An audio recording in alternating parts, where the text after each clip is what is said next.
नमस्कार मंडळी. तर आज आपण एकदम झटपट अशी होणारी व्हेज थाळी पाहतोय. घरामध्ये भाजीला काहीही नसताना आपण एकदम साध्या आणि सोप्या पद्धतीने आणि विशेष म्हणजे झटपट अशा पद्धतीने आजची ही थाळी मी तुमच्यासोबत शेअर करणार आहे.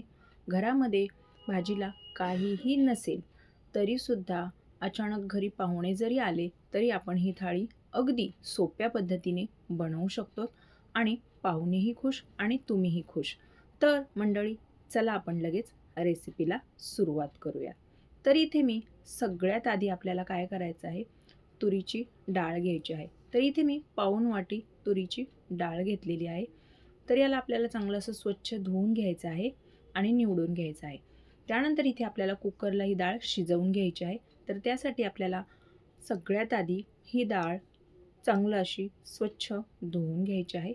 एक 2 ते 3 पाण्याने आपल्याला ही डाळ धुवायची आहे आणि त्यानंतर त्यातलं सर्व पाणी काढून नंतर दुसरं पाणी त्यामध्ये ॲड करायचं आहे. थोडं तेल घालायचं आहे आणि थोडीशी यामध्ये हळद घालायची आहे. आता याला चांगलं असं मिक्स करून घ्यायचं आहे आणि कुकरच्या आपल्याला 3 शिट्ट्या करून घ्यायच्या आहेत. आता काय करायचं आहे, आपलं कुकर 3 शिट्ट्या होत आहे, डाळ शिजत आहे, तोपर्यंत आपण कणिकसुद्धा भिजवून घेऊयात. तर इथे मी 2 वाट्या गव्हाचं पीठ घेतलेलं आहे. आता त्यामध्ये आपल्याला थोडंसं मीठ घालायचं आहे आणि मीठ घातल्यानंतर थोडं थोडं पाणी घालून आपल्याला कणिक अशी छान भिजवून घ्यायची आहे. तर कणिक भिजवताना शक्यतो सुरुवातीला आपल्याला याला जास्त असं मळायचं नाही आहे. फक्त अशी थोडीशी ओलवून घ्यायची आहे आणि जेव्हा आपण पोळ्या बनवायला चालू करू त्याच्या 2 मिनटं आधी याला आपल्याला छान असं मळून घ्यायचं आहे. त्यामुळे काय होतं की आपला जो कणिक मळण्याचा जो वेळ असतो तो वाचतो. तर हे पहा, अशा पद्धतीने मी कणिक थोडीशीच अशी मळून घेतलेली आहे. जास्त याला मळायचं नाही आहे आपल्याला, कारण ही भिजल्यानंतर छान अजून याला आपण एकदा परत मळून घेणार आहोत. तर हे पहा, एवढीच मी याला भिजवून घेतलेली आहे आणि आता आपण याला झाकून ठेवूयात. तोपर्यंत आता आपण पुढची तयारी करूयात. तर हे पहा, आपली डाळसुद्धा मस्त छान अशी शिजलेली आहे. तर याला आपण चांगलं असं मिक्स करून घेऊयात. तुम्ही पाहू शकता की किती छान आपली डाळ शिजलेली आहे. मस्त आपली डाळ शिजलेली आहे. मंडळी, आपली डाळ शिजलेली आहे. आता आपण याला फोडणी देऊन घेऊया. तर इथे मी पातेलं गरम करायला ठेवलेलं आहे. त्यामध्ये तेल घालायचं आहे. तेल छान असं गरम होऊन द्यायचं आहे आणि त्यानंतर इथे जिरे मोहरी घालायची आहे आणि जिरे मोहरी छान अशी फुलली की त्यामध्ये बारीक असा कट केलेला मी लसूण घातलेला आहे. आता याच्यामध्ये लगेच आपण एक टोमॅटोसुद्धा घालणार आहोत. तर इथे मी बारीक कट करून टोमॅटो घातलेला आहे. टोमॅटो घातलं की त्यामध्ये थोडीशी आपल्याला हळद घालायची आहे आणि इथे थोडासा इथे हिंगसुद्धा मी घातलेला आहे. तर हिंगामुळे वरणाला खूप छान अशी आपल्या या डाळीला टेस्ट येते, त्यामुळे नक्की घाला हिंग.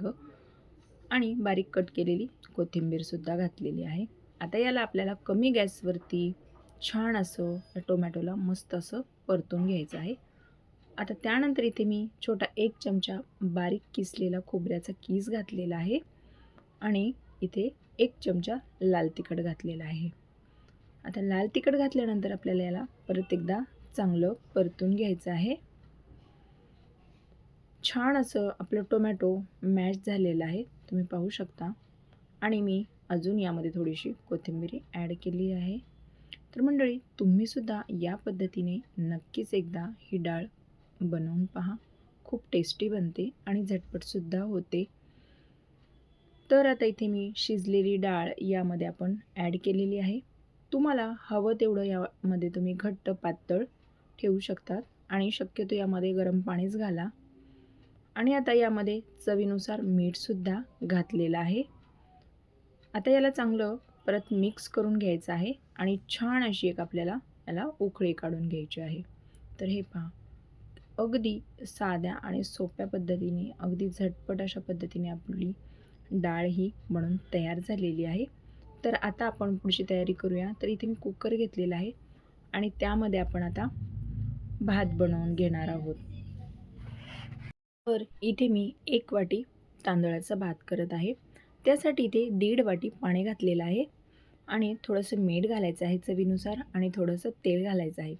तेल घातल्यामुळे काय होतं की आपला भात हा मोकळा होतो, त्यामुळे नक्की घाला. आता याला आपण कुकर लावून घेऊया आणि 3 शिट्ट्या करून घेऊया याच्यासुद्धा. भात होत आहे तोपर्यंत आपली कणिकसुद्धा छान अशी भिजलेली आहे. परत एकदा याला चांगलं असं मी मळून घेतलेलं आहे, तुम्ही पाहू शकता. आणि आता आपण लगेच याच्या चपात्या बनवून घेणार आहोत. तर सगळ्यात आधी अशा पद्धतीने पिठाचा छोटा एक गोळा घ्यायचा आहे. तुम्हाला चपाती किती पातळ किंवा किती जाड आवडते त्यानुसार तुम्ही इथे बनवून घ्या. मध्ये छान असं तेल लावून घ्यायचं आहे, याला फोल्ड करून घ्यायचं आहे आणि लगेच आपण याची चपातीसुद्धा बनवून घेणार आहोत. तर अशा पद्धतीने चपाती छान अशी लाटून घ्यायची आहे, सगळीकडे एकसारखी लाटल्या गेली पाहिजे. तर हे पहा, अशा पद्धतीने मी इथे सर्व चपात्या लाटून घेतलेल्या आहेत. तर आता आपण याला भाजून घेऊयात. तर इथे मी तवा गरम करायला ठेवलेला आहे. तव्याला आधीच थोडंसं तेल लावायचं, जेणेकरून चपाती ही खाली चिटकत नाही किंवा मग ती डागत नाही. तर आता चपातीला छान असं आपण भाजून घेणार आहोत. कमी गॅसवरती छान अशा ह्या चपात्या आपल्याला सर्व बनवून घ्यायच्या आहेत. तर आता मी वरून याला तेल लावून घेत आहे. थोडंसं तेल लावायचं आहे आणि कमी गॅसवरतीच ह्या सर्व चपात्या आपल्याला भाजून घ्यायच्या आहेत. तर मंडळी हे पहा, आपल्या चपात्यासुद्धा बनवून तयार आहे.